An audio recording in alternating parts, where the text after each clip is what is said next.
大家好，欢迎收听台湾相干。今仔日要甲大家介绍的相干是抓着锤，抓着梅，嘛有人讲抓着糖仔，抓着册仔。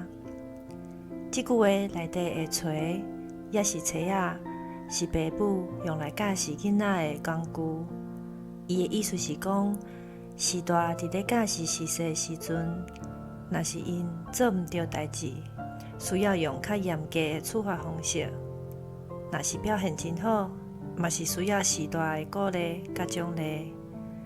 虽望现此时用体罚的方式来管教囡仔，已经无时行。